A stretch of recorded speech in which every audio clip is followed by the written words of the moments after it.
فرمایا تم ہرگز بھلائی کو نہیں پہنچ سکتے جب تک اپنی پیاری چیز راہ خدا میں خرچ نہ کرو۔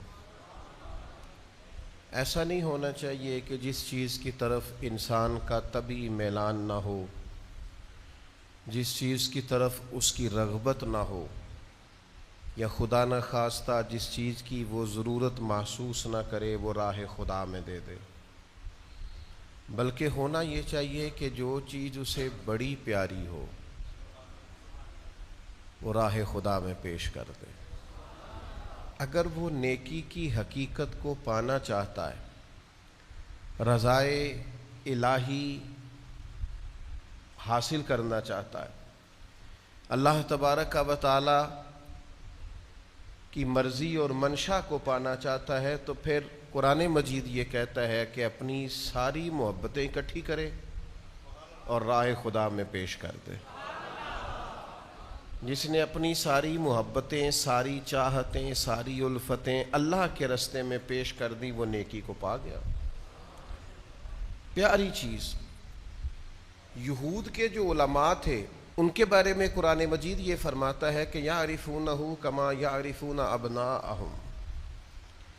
اے محبوب علیہ السلام، یا آپ کو اس طرح پہچانتے ہیں جیسے کوئی اپنے بیٹوں کو پہچانتا ہے۔ اتنی واضح نشانیاں انہوں نے تورات میں پڑھی ہیں، انجیل میں پڑھی ہیں، اتنی واضح کہ جس طرح کوئی شخص اپنے سگے بیٹے کو پہچانتا ہے، یہ اس طرح اے محبوب جانتے ہیں کہ آپ اللہ کے رسول ہیں۔ لیکن وہ ہدایت سے محروم کیوں رہے؟ حق جاننے کے باوجود حق قبول کیوں نہ کر سکے؟ حق کی معرفت رکھنے کے باوجود حق کو پا کیوں نہ سکے؟ وہ اس لیے نہیں پا سکے کہ ان کو پتہ تھا کہ اگر ہم نبی کریم علیہ السلام کا کلمہ پڑھیں گے نا تو ہم چونکہ اب خود مذہبی پیشوا ہیں، یہودیوں کے رہنما ہیں، قائد ہیں، ہمیں اپنی قیادتیں چھوڑنی پڑیں گی، ہمیں اپنی سرداری چھوڑ کے دروازہ محبوب کی غلامی کرنی پڑے گی۔ انہیں سرداری پیاری تھی، راہ خدا میں پیش نہیں کر سکے تو ہدایت سے محروم رہ گئے۔ لیکن حضرت عبداللہ ابن سلام عالم بھی تھے، پیشوا بھی تھے، مقتدا بھی تھے، شاگرد بھی رکھتے تھے، حلقہ احباب بھی رکھتے تھے، سارا کچھ لے کے حضور کی غلامی میں آ گئے۔ اللہ نے صحابیت کا درجہ دے کے ساری امت کا امام بنا دیا۔ اپنی سرداریاں، اپنی پیاری چیزیں راہ خدا میں خرچ کرنی پڑیں گی۔ حقیقی نیکی کو پانے کے لیے، حقیقی معرفت کو پانے کے لیے، اللہ کی رضا کے حصول کے لیے اپنی محبوب چیز راہ خدا میں دینی پڑے گی۔ کیا ہے یہ قربانی؟ نبی پاک صلی اللہ تعالی علیہ وآلہ وسلم نے ارشاد فرمایا کہ فربار خوبصورت جانور راہ خدا میں ذبح کرو، یہ قیامت کے دن اپنے سینگوں اور کھروں کے سمیت آئے گا۔ حضور نے فرمایا یہ پل صراط پر یہ جانور تمہاری سواریاں بنیں گے۔ پیارے خوبصورت جانور راہ خدا میں ذبح کرو۔ کچھ چیزیں ایسی ہوتی ہیں جن کو ہمارے ہاں بطور رسم لے لیا جاتا ہے کہ ہم نے یہ کام کرنا ہی کرنا ہے۔ ہماری جو بجٹ ہے سالانہ، اس میں کچھ چیزیں شامل ہوتی ہیں، اس میں ہمارے کچن کے اخراجات شامل ہوتے ہیں، ہمارے خاندان کا لباس شامل ہوتا ہے، کہیں آنے جانے کے سفری اخراجات شامل ہوتے ہیں۔ اس کے اندر خدا نہ خواستہ خاندان کے اندر کسی کا انتقال ہو گیا یا کسی کا بیاہ ہو گیا تو وہ ہمارے سالانہ اخراجات کے اندر وہ چیز شامل ہوتی۔ تو انہی خرچوں کے اندر بعض لوگوں نے معاذ اللہ قربانی کو بھی شامل کر لیا ہے۔ وہ جب حساب لگاتے ہیں تو رمضان کے وقت ہی کہنے لگ جاتے ہیں کہ 2 مہینے کے بعد پھر قربانی کا بھی ایک خرچ ہے، وہ بھی پورا کرنا ہے۔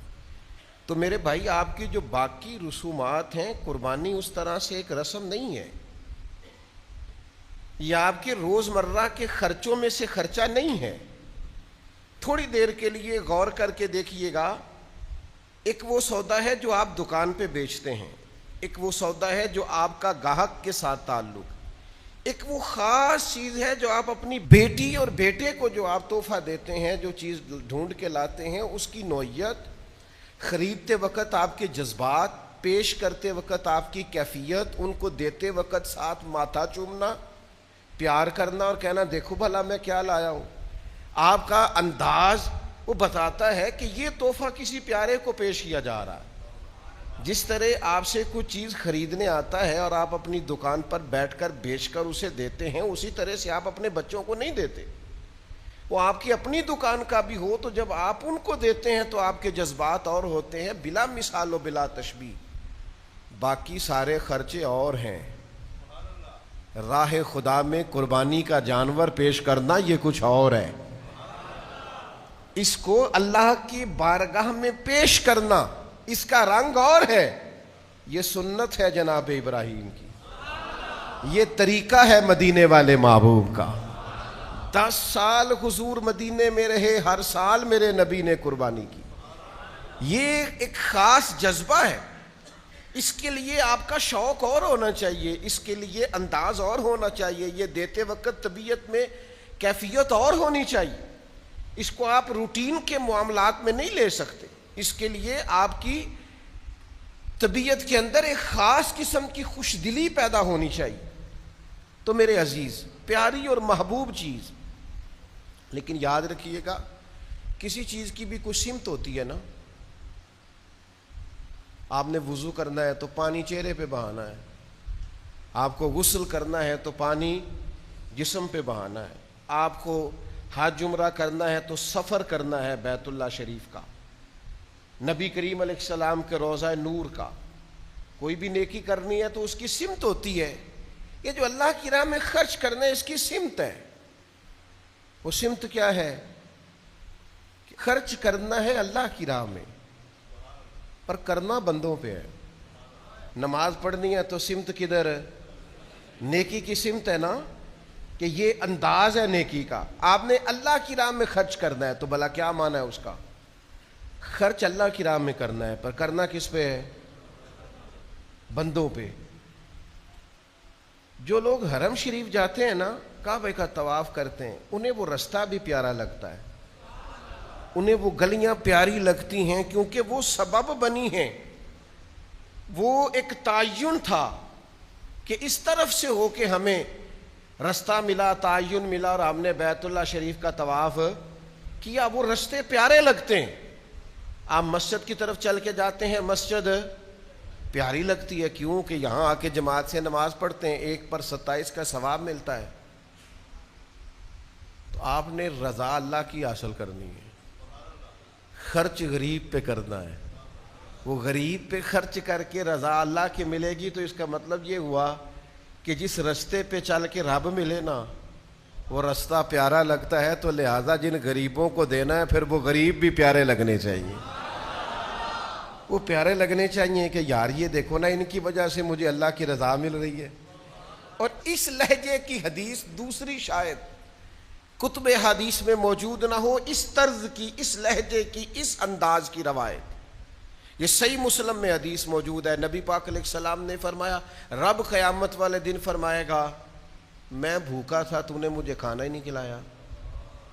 اوئے ہوئے ہوئے، میں نے کہا اس مزاج کی دوسری روایت ہی نہیں ملے گی۔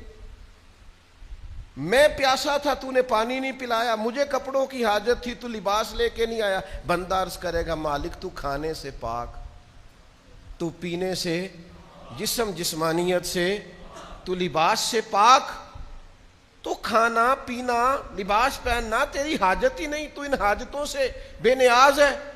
تو رب فرمائے گا وہ جو تیرے پڑوس میں بندہ بھوکا تھا تو بندہ تو میرا ہی تھا نا، وہ جو تیرے پڑوس میں بندہ پیاسا تھا تو بندہ تو میرا تھا، وہ جس کو حاجت لباس تھی تو بندہ تو پھر اقبال بول پڑے، کہنے لگے خدا کے بندے تو ہیں ہزاروں، یہ بنوں میں پھرتے ہیں مارے مارے، میں اس کا بندہ بنوں گا جس کو خدا کے بندوں سے پیار ہوگا۔ خدا کے بندے تو اور بنوں میں پھرتے ہیں مارے مارے، میں اس کا بندہ بنوں گا جس کو خدا کے بندوں سے پیار ہو۔ تو غرباء پہ خرچ کرنا ہے، مساکین پہ خرچ کرنا ہے، حصول اللہ کی رضا کا ہوگا. لیکن آپ کو انفاق فی سبیل اللہ کرنے کے لیے، اس تقوی کو پانے کے لیے جس رستے کی ضرورت ہے، وہ رستہ غریبوں کی محبت کا رستہ ہے، مساکین کی محبت کا رستہ ہے.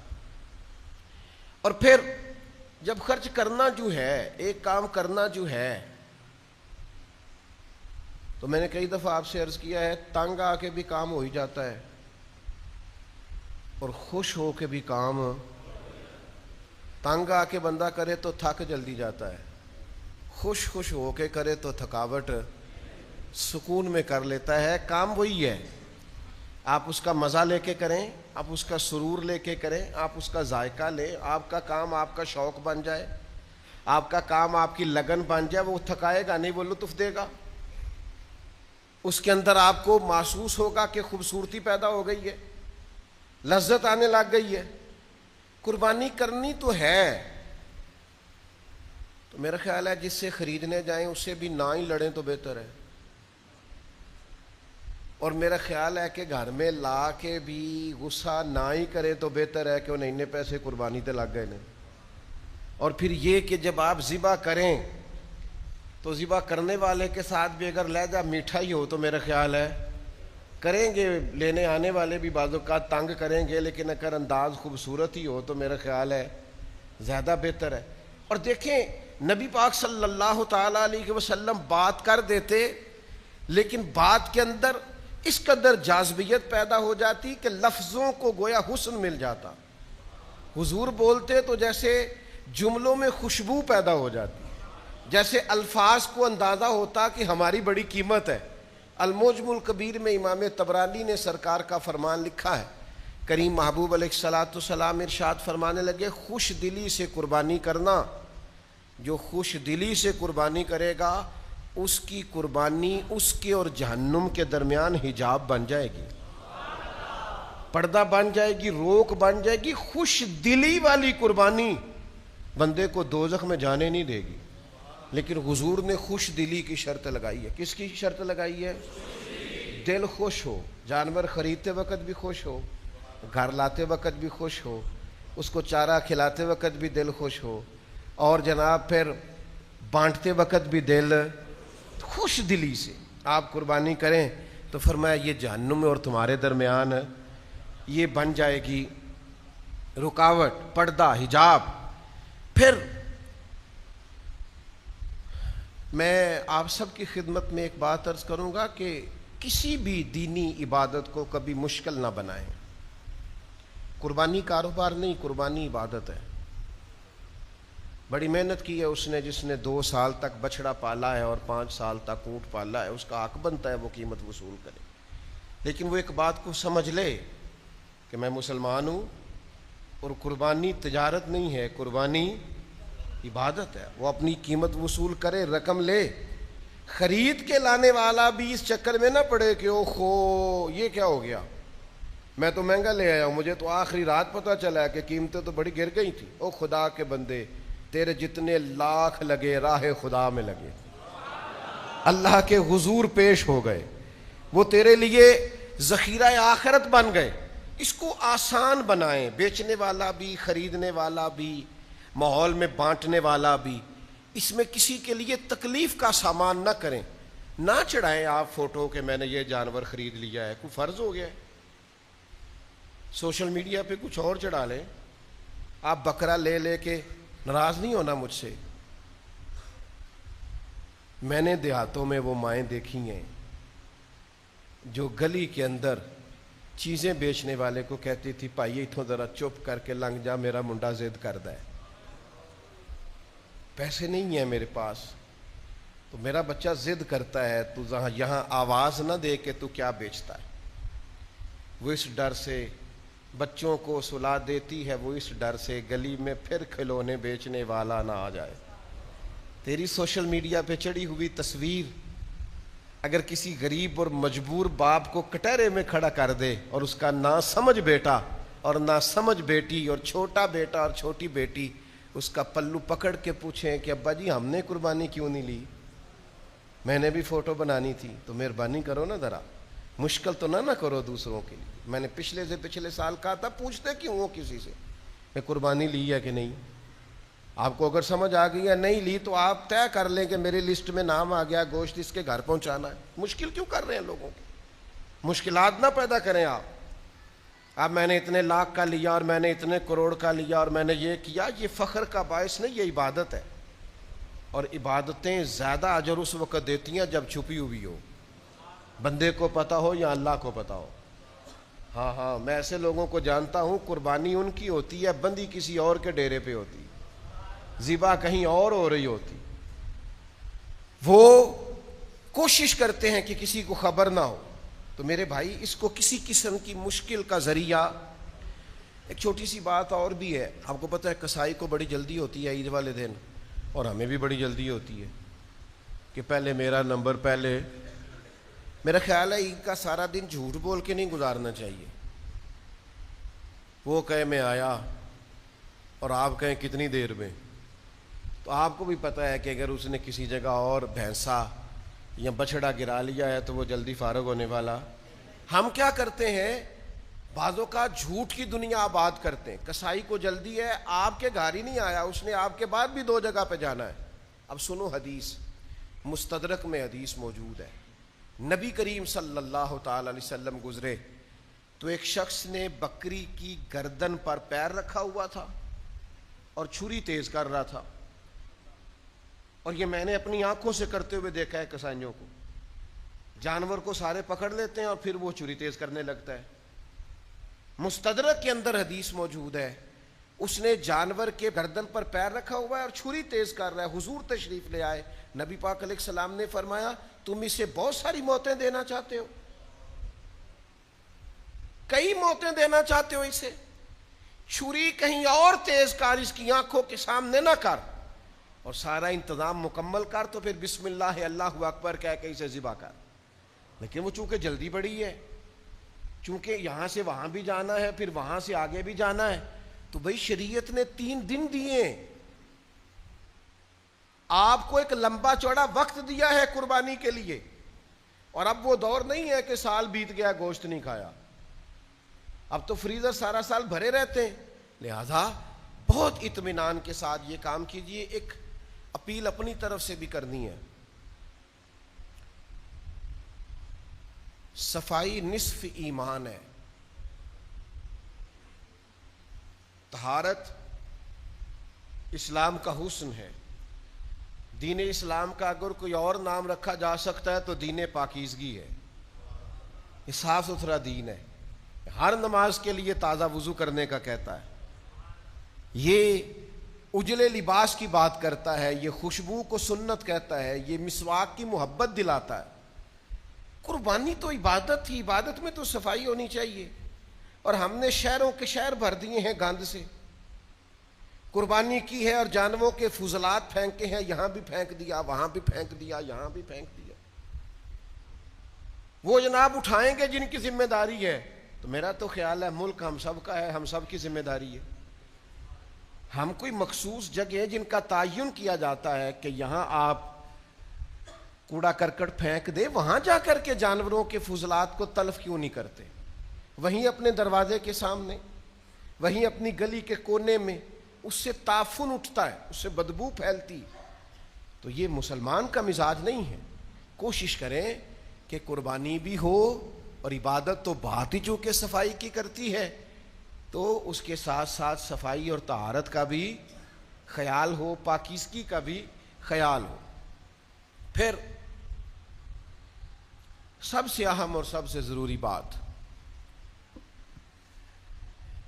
نبی پاک صلی اللہ تعالی علیہ وسلم سے جب پوچھا گیا تھا نا قربانیاں کیا ہیں, قربانی نبی پاک کی بھی سنت ہے, لیکن حضور نے اسے جوڑ کے رکھا, فرمایا یہ تمہارے باپ جناب ابراہیم کی سنت ہے. قربانی حضرت ابراہیم کا طریقہ ہے. قربانی کا نا واقعہ سورہ صافات میں ہے. آخر میں ایک دمبا آ گیا, فدیہ ہو گیا, بات ختم ہو گئی. قربانی میں دمبا آئے گا, اسے ذبح کیا جائے گا, اللہ کے نام پر قربان کر کے اللہ کی مخلوق میں بانٹ دیا جائے گا. قربانی کا یہ فلسفہ ہے, یہ بات مکمل ہو گئی. لیکن میں جب سورہ صافات کو دیکھتا ہوں نا تو مجھے سب سے زیادہ پیار پتہ کس بات پہ آتا ہے کہ قربانی کا سارا رنگ اپنی جگہ پر، لیکن جو باپ اور بیٹے کی گفتگو ہے نا، سارے نعت خانوں نے نا شعر ماں کی شان میں لکھے ہیں، پڑھے بھی اماں کی شان میں ہی جاتے ہیں۔ وہ ٹھیک ہے بھائی، اماں کا پیار اس کی کوئی حد کو پہنچ سکتا، لیکن چلو تھوڑا سا ابا جی کا بھی پیار شامل کر لو، ہلکا پھلکا چلو ابا جی کا بھی کئی ذکر کرے۔ دو محبتیں قرآن پاک نے بیان کی ہیں، قرآن پاک نے دونوں باپ بیٹے کی ہیں۔ ایک جناب یعقوب اور جناب یوسف کی محبت، اوئے ہوئے، یعنی باپ بیٹے کے لیے روتے روتے ان کی آنکھوں کی بینائی بظاہر چلی گئی۔ دو محبتیں، ایک جناب یعقوب اور یوسف کی محبت، اور ایک جناب ابراہیم اور اسماعیل کی محبت۔ دو محبتیں بیان کی ہیں قرآن نے، دونوں باپ اور اوئے ہوئے۔ کدے پتر نو سمجھ لگے نا ابا پیار کردہ کنا ہے، اس کو پتہ ہی کوئی نہیں۔ یہ کہتا ہے مجھے ڈانٹتا ہے، مجھے جھڑکتا ہے۔ یہ ڈانٹتا نہیں، یہ ریگ مارتا ہے، یہ تیری غلاظتیں اتارنا چاہتا ہے۔ یہ تجھے نا اوئے ہوئے ہوئے، وہ جو ابا جی کا اوئے ہے نا، تجھے پتہ نہیں اس کے اندر طاقت کتنی زیادہ ہے۔ وہ ادھر آئے نا، تجھے پتہ نہیں کہ تیرا باپ تجھے جوان کتنا کرنا چاہتا ہے، اور تیرے کو ٹوری نہیں ہوندا، اور تو نکما رہ گیا، تجھے پتہ نہیں اس کے پیچھے درد کتنا ہے۔ زندگی میں جو باپ کی جھڑکیاں سہ گیا نا، انشاءاللہ کسی اور کی کھانی نہیں پڑیں گی، بس کامیاب ہو گیا، کسی اور کی نہیں کھانی پڑے گی، سہ جائے۔ اور جو باپ کے سامنے اونچا بولتے ہیں وہ یاد رکھیں، جو باپ کے سامنے اونچا بولتا ہے اس کا قد کبھی اونچا نہیں ہوتا، اس کا کردار کبھی اونچا نہیں ہوتا، اس کو کبھی دنیا میں وہ وقار نہیں ملتا جو اس کا حق ہے۔ قربانی آ گیا مینڈا، وَفَدَيْنَاهُ بِذِبْحٍ عظیم آ گیا، بات ختم ہو گئی۔ پر یہ ذرا باپ بیٹے کی گفتگو تو سنو کیا ہو رہی ہے۔ اے ذرا پیو پتر دیاں گلاں، سورہ صافات، باتیں اتنی پیاری تھیں باپ اور بیٹے کی کہ اللہ نے قرآن میں ذکر فرما دی۔ یعنی اللہ کہندے تو انہوں میں نہ دساں پلا دو میں گلاں کی کر دے سن ادو، بندے پوچھتے نا اتنے کی گلاں ہو رہی ہیں سن بھائی، ادھر کیا باتیں چل رہی تھیں؟ اللہ کہتا ہے میں بتاؤں ابراہیم اور اسماعیل کی باتیں کیا تھیں۔ یہ سورہ صافات، کبھی اس کا مزہ لینا، مجھے تو خیر بڑا لطف آتا ہے، میں جب بھی پڑھتا ہوں، ہر سال پڑھتا ہوں، کئی بار پڑھتا ہوں، مزہ لیتا ہوں۔ یہ سورہ صافات ہے، 23واں پارہ ہے، 100 نمبر آیت سے بات شروع ہو رہی ہے۔ اللہ کہتے ہیں پہلے تو ابراہیم نے دعا مانگی،